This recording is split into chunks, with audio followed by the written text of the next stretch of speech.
Everyday superpower where we talk body language, relationships, human dynamics, everything in between. Bruh, some real talk today. Some real talk today to the fellas. All right. Whether you're starting a business, whether you're, in a project of any sort, maybe you are a musician in a band. Maybe you are coming together collaboratively to do a art installation. Maybe you're building a team of plumbers. Maybe you are creating a firm of contractors of any sort. You're starting a business. What you see is what you get. And this applies across the board. So this is, hang with me, even if you're not looking at establishing these particular things, because we're going into people today. They won't work harder. What you see is what you get. They won't work harder. If you are relying on somebody to work harder for the sake of you telling them to do so, it's quite frankly not going to happen. They have shown you their character. They have shown you their perimeters, their boundaries. And for them to surpass that, they need their own reasons and they need to find their own meaning to do so. You are not going to be able to change that. So if you are working on a project and you are putting your heart and soul into it and you find that the person you are supposed to be collaborating with isn't doing so, let's make something up hypothetically. Let's say I'm starting a photography firm. I'm doing wedding photos, but in due time I'd like to expand to different styles of photos. I'm a photographer and I'm working with my photography friend to establish a business, right? It feels like I'm putting all this work in. I'm creating the website. I'm learning about SEO, search engine optimization. I'm putting all this work and effort in, even to the degree of actually going out there, finding the contracted work and operating the work. I'm doing about 80%. And I'm looking to my friend and I'm thinking, bloody hell, he needs to work a little bit harder. Look at how much he's doing in comparison to me. Let me break this down. You should have identified this through the patterns of that individual beforehand. And if it's a team-based thing, you should have identified each and every individual's productive pattern prior to this employment or formulation of a team.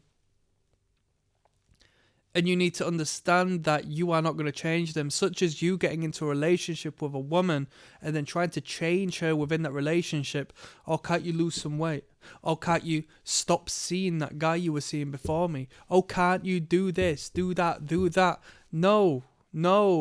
You knew who these people were, or at the very least you should have known who these people were. You have observed their boundaries. And when I say boundaries, that's to say somebody works so hard initially and then maybe starts slacking off when they feel, it's not worth their time or is valuable to them no more. At least they've shown you the degree as to what they can do, so you can maybe try to reach that position again. But for you to believe they're going to surpass that purely down to the sake of it's for the good of the group, don't put any faith in that. You can only believe in yourself. You only know your boundaries. And am I saying people can't change? No, of course I'm not saying people can't change, but I'm saying you can change, and that's the only understanding of that you're ever going to have. Because unless that person has purpose to change, they're not going to do it. Why should they? The joke's on you, right? You will see these patterns play out in that individual's life. If a person doesn't work hard in one particular field, they might not work hard in another field, and another field, and another field, right? If they have no ambition to create something for themselves, why are they going to have ambition in creating something for you? Do you see? If anything, there's going to be less momentum within that. Let me read the note I've written in regards to this. I've done, they will never work harder. Don't expect them to. Once you achieve momentum, they will try and tag along like it's easy.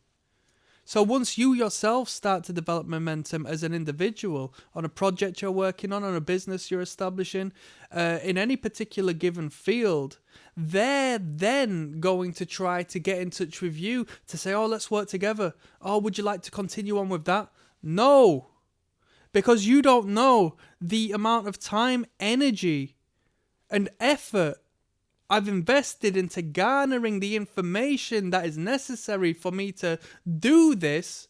You're so far behind at this point. I'm not just going to put you in position. Because the thing being, if you just put them in position, they haven't garnered the intellectual momentum through failing like you have, through investing that energy like you have, and you're going to put them in position and they're just going to start to fly back and pull you back. You know, it can't be done. It can't be done. And this is the horrible thing about things. You can't employ your friends for the sake of them being your friends. You can only employ people for being sufficient and competent. Yes. Oh, I'm going to start this business with my friend. Right, well, that's completely irrelevant to the protocol of what professional and decent business is, because it goes above and beyond the power of friendship. That means nothing. Two people who absolutely hate each other have got just as much potential in the realm of creating something valuable than you do who love each other. Real talk. If anything, two people who hate each other might spur each other on more to outdo each other in this competitive value and create something incredibly valuable. But the man who you hire because he's your friend, or the man you're trying to build it with because he's your friend, might take advantage of you knowing very well that you're soft. Oh, he's only hired me because I'm his friend, not because of my competency, not because I'm brilliant, not because I'm good at what I do. If anything, I feel a little bit disrespected in regards to that. Or at least that's what their subconscious tells them. I'm going to take a fool out of this man. I'm going to make a fool out of this man. That's some quick game. I'll leave that on there. That's some food for thought. Click like and subscribe.